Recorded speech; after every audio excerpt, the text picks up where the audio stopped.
प्रत्येक मनुष्य 8 पाश से बंधा होता है, जैसे काम पाश, काम वासना और लालच का बंधन, क्रोध का पाश, क्रोध और गुस्से का बंधन, लोभ पाश, लोभ और मोह का बंधन, और मोह पाश, मोह और आकर्षण का बंधन, मद पाश, मद और अभिमान का बंधन, और मत्सर और ईर्षा का बंधन, अहंकार का पाश, अहंकार और आत्मोह का बंधन, और अज्ञान का पाश, अज्ञान और अनजाने का बंधन। इन सभी को तोड़ने के लिए और अपने जीवन में स्वतंत्रता और शांति प्राप्त करने के लिए हमें आत्मज्ञान और आत्मनिरीक्षण और आत्मशुद्धि की आवश्यकता पड़ती है,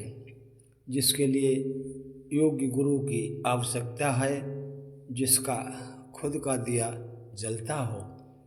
आत्मा और परमात्मा दोनों की आध्यात्मिक अवधारणाएं हैं। यहाँ जानते हैं कि आत्मा और परमात्मा में क्या अंतर होता है। आत्मा व्यक्तिगत चेतना को संदर्भित करती है। ये हमारे व्यक्तिगत अस्तित्व का केंद्र है, और आत्मा हमारे विचारों, भावनाओं और अनुभवों का संग्रह है। आत्मा का उद्देश्य अपने जीवन में अर्थ और उद्देश्य खोजना होता है। परमात्मा सर्वोच्च चेतन या ईश्वर को मानना, ये ब्रह्मांड की सर्वोच्च शक्ति है, जिसे हम परमात्मा कहते हैं। परमात्मा सभी जीवों और वस्तुओं का स्रोत है। परमात्मा का उद्देश्य सभी जीवों को दिशा देना और समर्थन प्राप्त करना है। आत्मा व्यक्तिगत है, जबकि परमात्मा सर्वोच्च है। आत्मा का उद्देश्य अपने जीवन में अर्थ खोजना है, जबकि परमात्मा का उद्देश्य सभी जीवों का मार्गदर्शन प्रदान करना है। आत्मा सीमित है, जबकि परमात्मा असीमित है। आत्मा का अस्तित्व परमात्मा पर निर्भर है।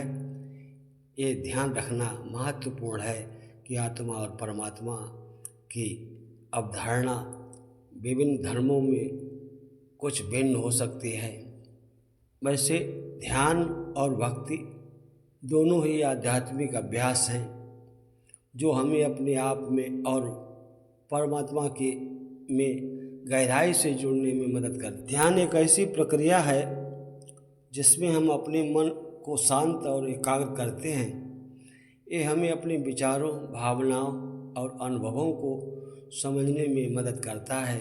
ध्यान के माध्यम से हम अपने आप में और अपने आसपास के वातावरण में अधिक जागरूकता और शांति प्राप्त कर सकते हैं। और भक्ति एक ऐसी भावना है जिसमें हम परमात्मा या ईश्वर के प्रति प्रेम, समर्पण और श्रद्धा भाव रखते हैं। ये हमें परमात्मा के साथ जुड़ने में मदद करती है और हमें अपने जीवन में अर्थ और उद्देश्य प्रदान करती है। भक्ति के माध्यम से हम परमात्मा की कृपा और आशीर्वाद प्राप्त कर सकते हैं। भक्ति और ध्यान में एक दूसरे में कोई भेद नहीं है, एक दूसरे के पूरक हैं। ध्यान हमें अपने मन को शांत और एकाग्र करने में मदद करता है, जिससे हम परमात्मा के साथ जुड़ने में सक्षम होते हैं। भक्ति हमें परमात्मा के प्रति प्रेम और समर्पण का भाव रखने में मदद करती है, जिससे हम अपने जीवन में अर्थ और उद्देश्य प्राप्त कर सकते हैं। ऐसी भक्ति जैसे मीराबाई। इस प्रकार ध्यान और भक्ति दोनों एक दूसरे के साथ जुड़कर हमें आध्यात्मिक विकास और परमात्मा के साथ जुड़ने में मदद करते हैं।